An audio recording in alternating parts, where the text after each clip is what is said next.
I've got everything cleaned up, ready to put back together. I think I've got all the parts I need. I got a new pin here to replace this one that was broken. It's a new NOS General Motors original pin.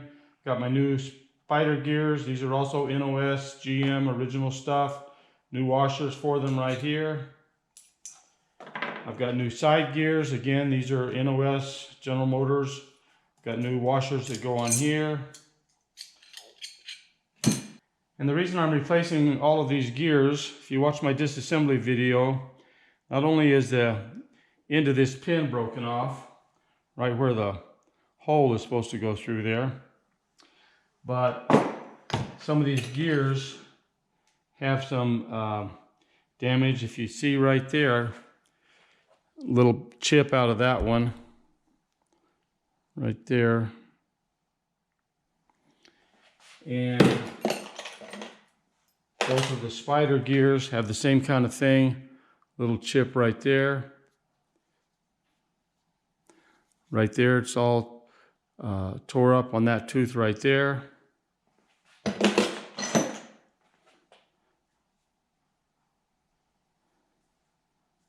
This one you can see right there. And possibly what caused all of that is when this broke, little chips got into the internal workings of these gears and tore them up a little bit. I've got everything cleaned up like I say. I've got a Richmond rebuild kit here. It's a new gasket. Comes with bearings, crush sleeve, the seals. These are the little axle bearings, new bolts for the ring gear, spacers to get it set just right. Although I'm not going to be replacing the ring gear and the pinion, they seem to be in really good shape, so I won't be using those ring gear bolts. I'm just going to leave this on here. I did check the torque, everything is good there. First thing I'm going to do is replace the pinion bearing races. I should have probably knocked them out when I was doing the disassembly, but I didn't. So I'll get them out now. It's just a matter of back and forth driving them out.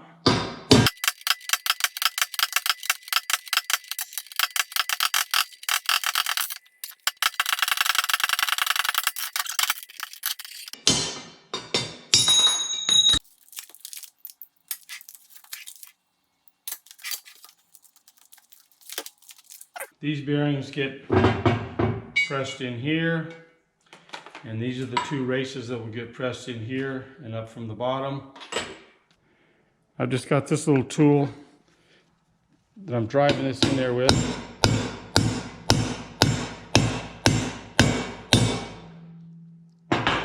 Okay, I'm bottomed out there, but I still have about an 1/8 of an inch or so to knock it down in there.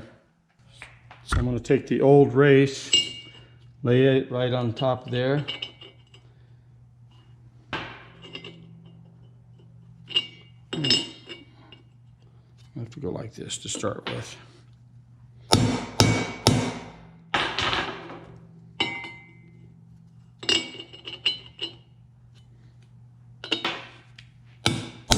Feels like I've bottomed out.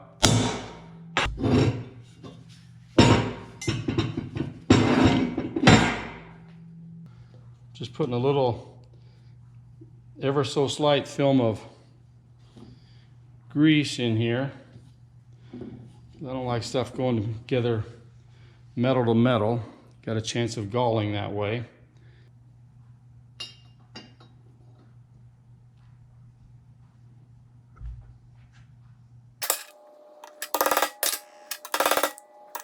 Don't really want to hammer on this edge because you're liable to, you know, put some burrs or chips or something there where the bearing might ride. So you just want to kind of be around the outside edge there.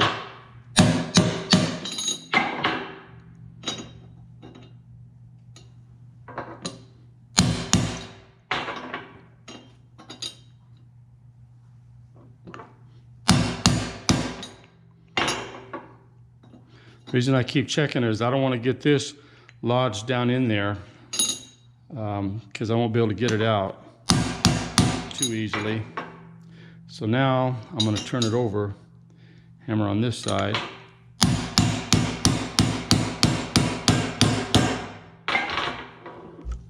Okay. And let's see. Go ahead and knock it down in there.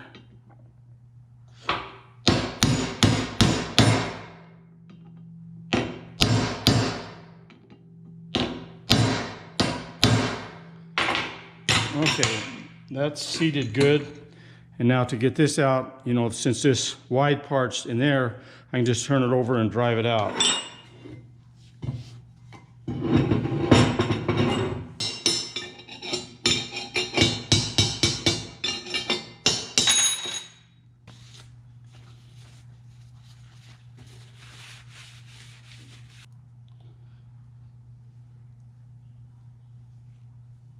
These already come kind of packed with grease. All right, these little axle or yoke bearings. One side's got kind of a square shoulder, the other one is fairly rounded. I'm going to put the square shoulder in towards the center of the case. That's how the old ones were. I'm not sure if it makes any difference, but that's how the old one came out. So just going to do the same thing.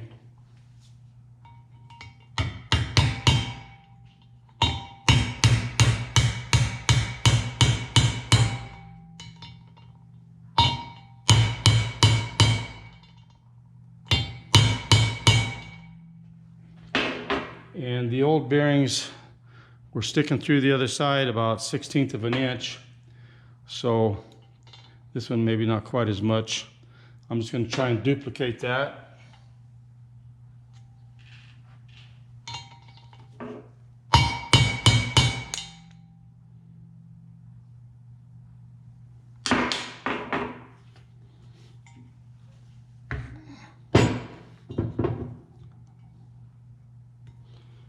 Looks pretty good.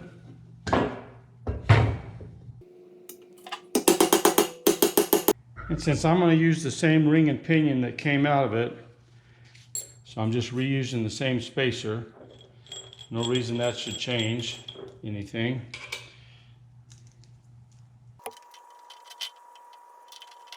I'll go use my press to press this on. I'm not sure if I should go ahead and put my crush sleeve on there, torque this all down, take a chance on it, or not. I think I will. Since I'm using the same gears, it's gotta be right.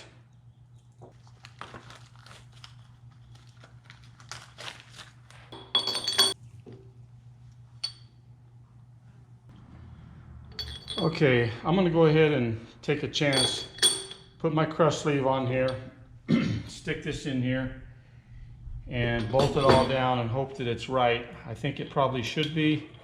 Most likely it will be, because I'm not changing the ring and pinion gear.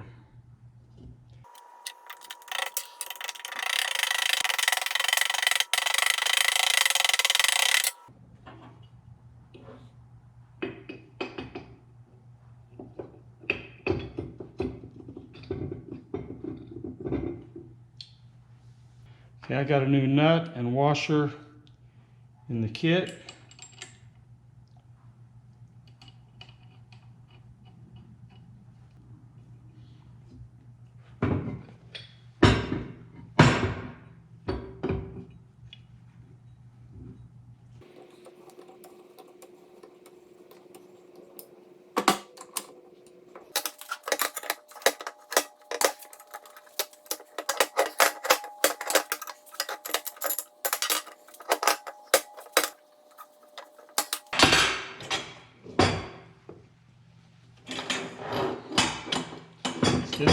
Getting closer.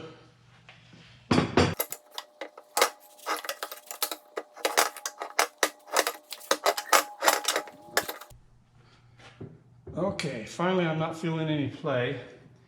Now I'm gonna try and zero in on the right amount of torque that it takes to rotate this.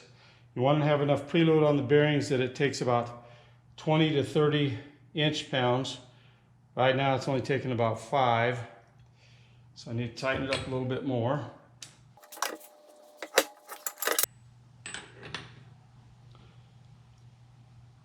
Right now it takes about right at 20.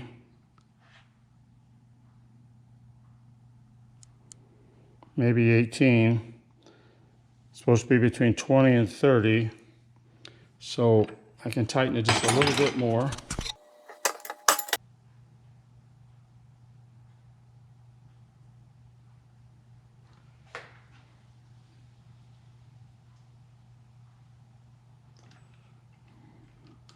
A little more.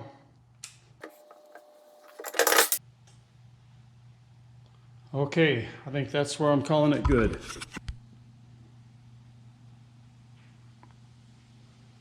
It's right about 28 inch-pounds. Okay, time to get the bearings on here. Little film of grease around there.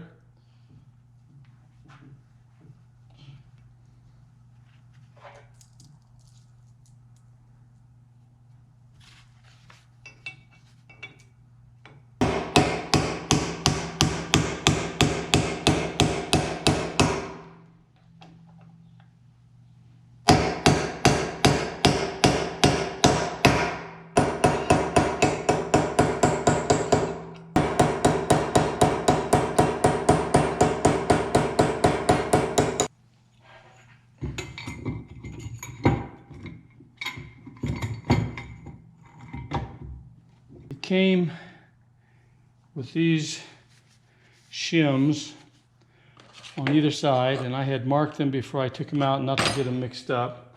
This one goes on this side, and this one goes on the other side. That's how it was anyway.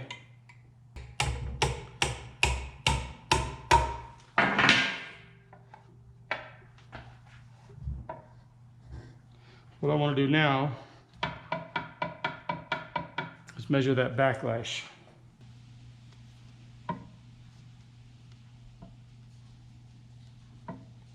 Maybe about 12 thousandths actually. Okay, it should be about 3 thousandths to 10 thousandths. So I'm a little bit on the large size. So that means I need to bring the ring gear a little closer to the pinion. So I can do that by putting a slightly thinner spacer on this side right here. So if I want to bring it, say I'm at 12, I want to get in the middle there about 5-6 thousandths more that way, if I can find a shim that much smaller than this one. Okay, this shim that I just pulled out of there measures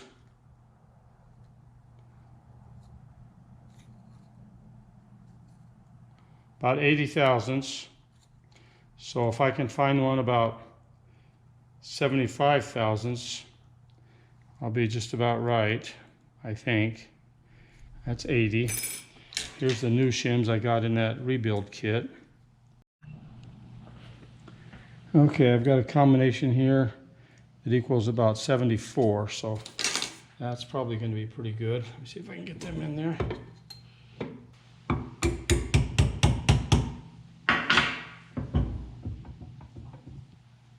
Okay, that's about 1 thousandth, so maybe I need to be about 77 instead of 74. Okay, I got me a different type of dial indicator that'll give more direct inline reading. I went back to the original shim that was in here, and I've got a little bit of extra shim on this side, about 5 thousandths, because these bearings need to be preloaded about 8 thousandths, and the other one was just like an exact fit. So this will give me the little preload I need, and I've got 5 thousandths right there, actually about 4.5 thousandths. So that's pretty good. It's supposed to be between 3 and 10. So what I'm going to do now is go ahead and put the guts inside of here, set this back in here, get these all the way in, torque my caps on there, and then see where I'm at on backlash, and then also put some paste on the teeth and see where I am on my gear pattern.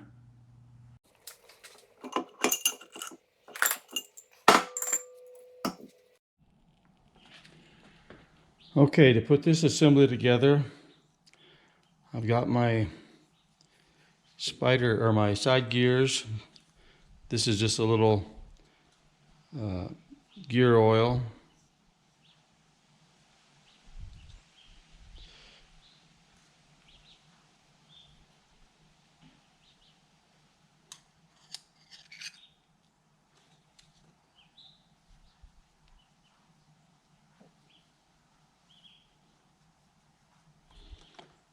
Put a little in here.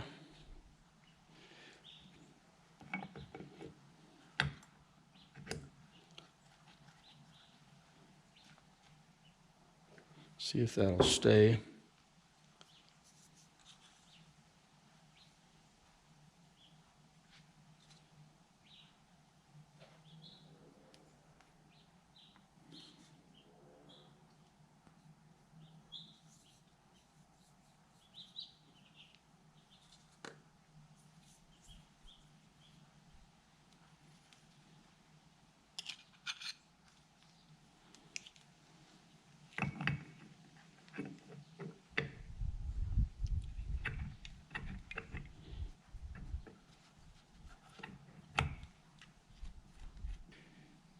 And I've got my spider gears here.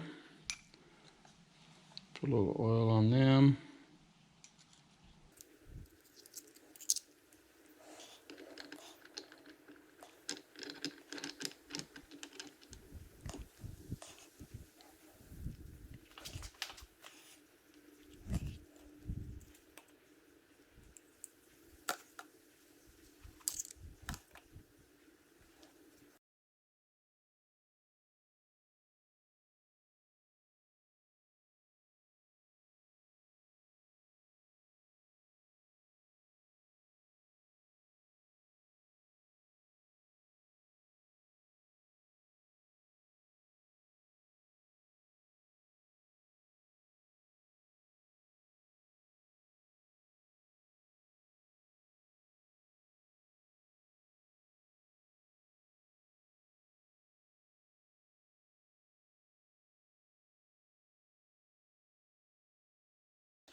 Now I can put this back in here.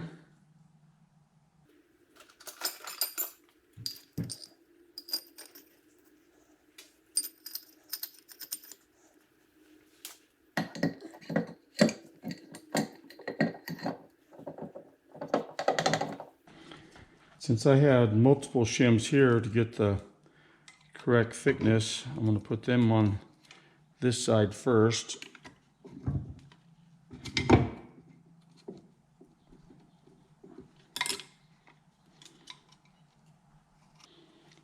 Then I'll put this one over here that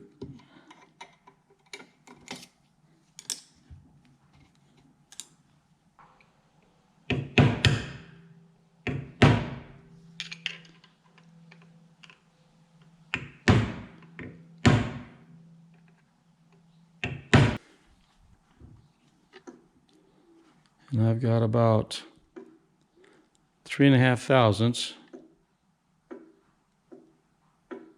which is still good. It's supposed to be between 3 and 10. And I'd rather have it on the closer to the 3 than 10, because as the system gets broke in and wears a little bit, that's going to loosen up. Now I'll get my caps bolted on here and see if this remains the same. You want to make sure that these get back in the same, on the same side. When I pulled them off, I had two little containers and I marked them. Ring gear side, which would be this side, and the non-ring gear side, which is right here, so that I wouldn't get these mixed up. I put a little oil on the thread right there.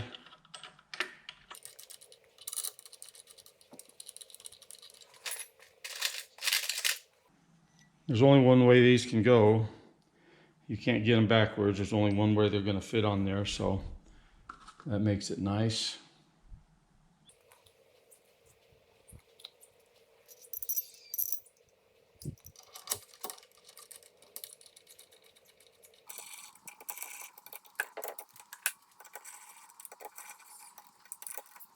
Okay, I'm putting a couple of bolts right here so I can have something to keep this from rotating.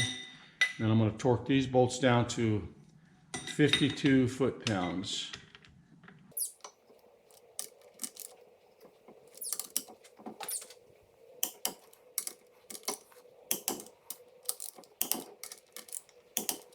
That's on 0.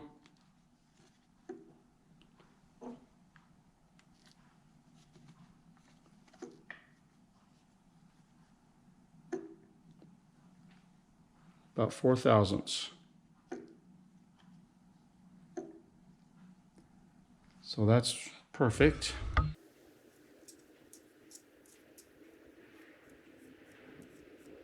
Okay, the contact patch area is almost the full width of the gear in here. And it's a little wider than you would have with brand new ring and pinion gears, but remember these are used, so they've kind of worn in just a little bit. So I think I'm good right there. You can see it's kind of getting more into the center of the tooth.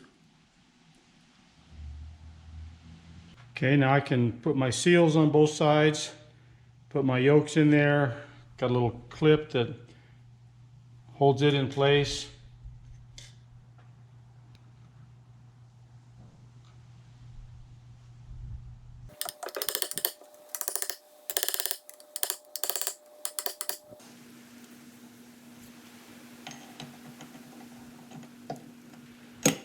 Just down in here.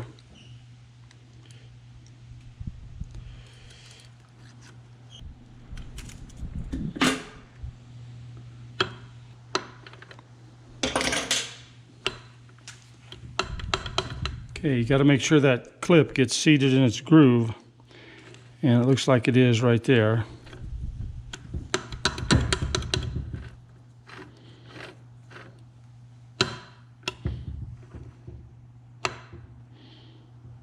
No, it's not. It's not.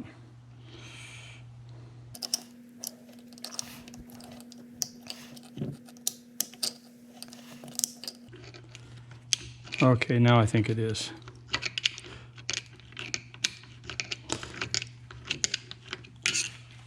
Okay, both yokes are in, and the retaining clips are seated properly.